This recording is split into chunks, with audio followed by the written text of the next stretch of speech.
মুকুল মাঠে ফেদার দাও।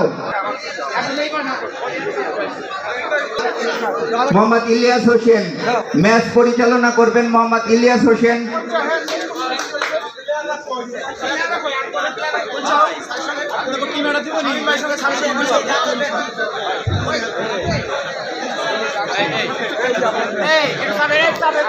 যাচ্ছে উদ্বোধনী ম্যাচে দুইজন প্লেয়ার আছেন যারা ইন্টারন্যাশনাল